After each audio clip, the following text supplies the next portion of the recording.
أكثر العطور مبيعا وانتشارا عندي على مدة 4 سنين متتالية ورا بعض عطور. الأكثر مبيعا العطر دون اللي هو لونه أخضر ده اسمه بي جي كي. العطر ده ميزته إن هو بيقعد معاك طول اليوم، قاعد معاك صيف وشتاء، صباح ومسائي، في أي مناسبة بينفع معاك، وفي أي عمر بينفع معاك من بعد 20 سنة لفيما فوق. الاتجاه بتاعه نعناع مع فانيليا، بعد ما بيهدى شويه بيديك ريحه التفاح الاخضر.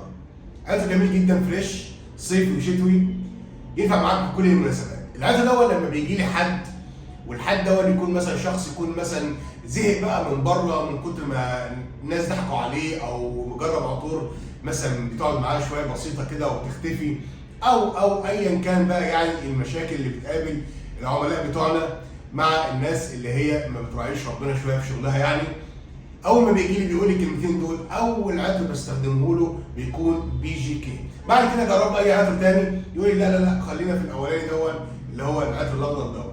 ياخد العطر يقعد معاه فتره مثلا قليله او كتيره، بعد كده يتصل عليا يقول لي فاكر العطر اللي كنت تقول لي لونه اخضر؟ اقول له اه، يقول لي بعت لي منه تاني وتالت ورابع زي ما يكون ادمان. سبحان الله، العطر ده بالذات انا نفسي مش بستغرب من الادمان بتاع الناس معاه اللي هو البي جي كي دوت. مهما شكلت له عطور ثانيه، مهما اديته انواع ثانيه، يرجع يقول لي برضه لا لا لا خلينا في العطر اللي هو بي جي كي او الاخضر بتاعك ده. مفيش منه اصلي عشان ما تدورش عليه بره، مش ميكس عشان برضه ما تقولش ان هو كذا على كذا والناس تجتهد يعني وتقول اي كلام خلاص.